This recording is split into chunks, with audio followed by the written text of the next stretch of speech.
don't take shit. I got no love for the fakeness. If you wanna play tough and wanna hate this, I'll always show up. I don't ever slow up, no I don't take shit. I got no love for the fakeness. If you wanna play tough and wanna hate this, I'll always show up and make a statement. I don't ever slow up, no I don't take shit. I got no love for the fakeness. If you wanna play tough and wanna hate this, I'll always show up and make a statement. Everything I do so instinctive and so passionate. Every word I move so descriptive like an adjective. I got a vendetta against people who matter.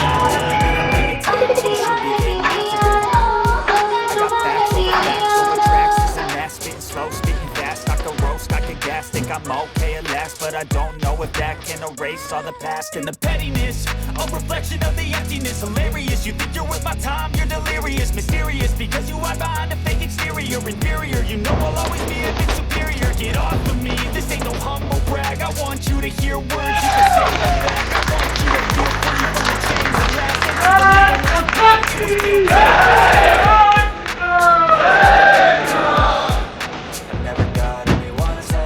నేటి తెలంగాణ ముఖ్యమంట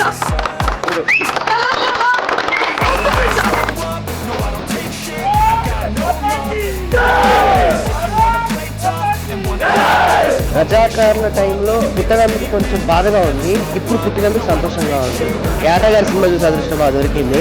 ఇంత బాగా అసలు ఎక్కడ చూడలేము. ఒక్కొక్క character చూస్తుంటే నిజంగా అసలు ఎంత ఏర్పొస్తుందంటే ఎంత స్ట్రగుల్ అయ్యాము ఇలా ఈ స్వాతంత్రం రావడానికి, ఎంతమంది ప్రాణాలు ఒడికట్టారనేది చక్కగా స్టోరీ అంతా తీసుకొని ఆయన టాలెంట్ మొత్తం ఇందులో పిండేసేసి ఇంత మంచి ఫిల్మ్ ని మనకి ఇచ్చారు.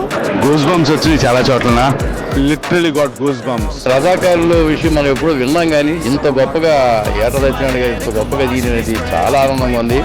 అయితే నాకు ఒక వైబ్రేషన్ వచ్చింది. ఇంద్రజాగ క్యారెక్టర్ కానివ్వండి, అనసూయ గారిది కానివ్వండి. సినిమా మాత్రం ఓవరాల్ గా చాలా బాగుంది. ప్రతి ఒక్కరు చూడాల్సిన సినిమా అనమాట. హిందువులు ఏ స్థాయిలో బాధలను ఎదుర్కొన్నారు, హింస ఏ స్థాయిలో జరిగింది హైదరాబాద్ సంస్థానంలో, ఆ వైలెన్స్ అంతా కూడా కళ్ళకు కట్టినట్లు చూపించారు. భారత్ మాతాకి ఇది సార్ సినిమా అంటే.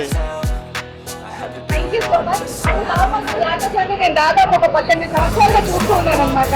బట్ టీవీ సీరియల్స్ వెళ్తున్నా ఆయన నిజంగా పెంచిన వాళ్ళు లేదని అంటారు. బట్ ఆయన నమ్మి సినిమా తీసినందుకు నిజంగా థ్యాంక్ యూ సో మచ్. ఏమి తీసారయ్యా మీరు? సినిమా అంటే ఇది ఇలా ఉండాలి.